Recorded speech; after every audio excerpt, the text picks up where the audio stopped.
Hey there, I'm Valerie Knowles, and today I'm going to talk to you about what the difference is between annuals and perennials. Those are terms that have been, uttered all the time in the gardening world for years and years and years and years. But if you're new to gardening, you might not know what the difference is between the two. And you're not born knowing that, right? So here you go. Here's what the difference is. Annuals are plants that are here for one season, only one annual, like a year. You get that? Though it's not typically a calendar year. It is one growing season.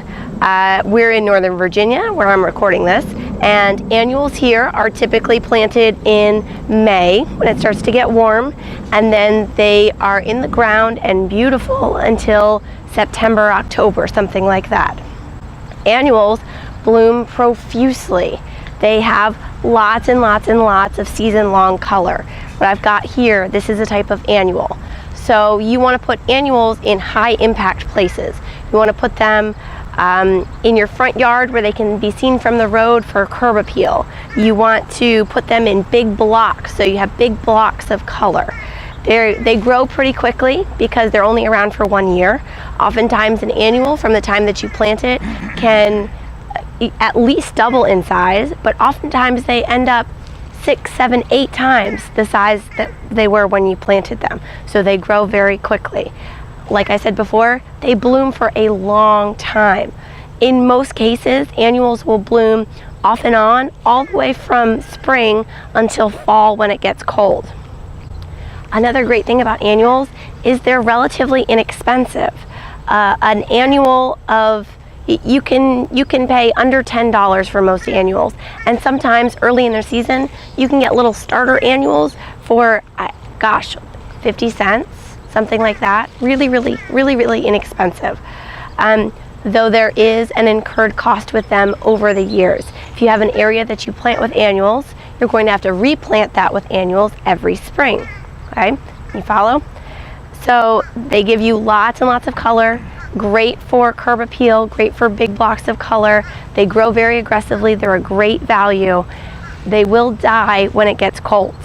They die completely. Typically there's no saving them. They're just gone. You treat them as something you just compost at the end of the year. You pull them up and you compost them. They also typically need to be watered relatively regularly, especially in the summers here in Northern Virginia, daily, maybe every other day. Some varieties you might be able to cut down to twice a week, something like that, but because they only have one season to establish their root growth, their roots don't get very big and strong. They're just not in the ground long enough to establish really strong root systems. So you need to plan on having to water them relatively regularly. And then, like I said, they will die when it gets cold. So that's an annual. A perennial is something that comes back every year. So here in Northern Virginia, you can plant perennials, and they will grow from the beginning of the growing season, March, April, May, something like that. They will start growing then, and they will grow until, depending on what type of perennial it is, somewhere between usually August through October. At that point, they'll die back to the ground. In the winter time, a perennial looks like nothing. It looks like just bare soil or dead leaves. It looks like it's dead, just like an annual is. But the beautiful thing about perennials is that in the spring, they emerge from their roots and they regrow. So they come back every year. Perennial, they come back many years. So it's a great value. You pay for it once and it's there for years and years and years. They do cost more than annuals because it's that one-time investment. An annual in this size pot, we're in Northern Virginia, you might be paying something like, I don't know, maybe $8 to $10 for an annual in this size pot.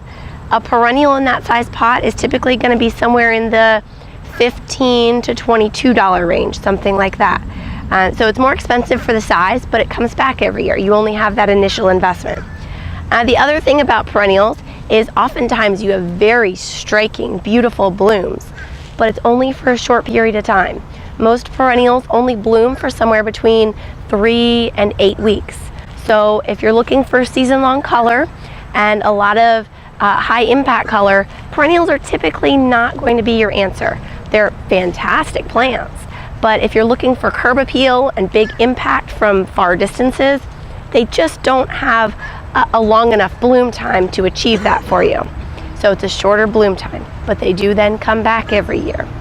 I love perennials. I love annuals. I have a yard that's full of both of them.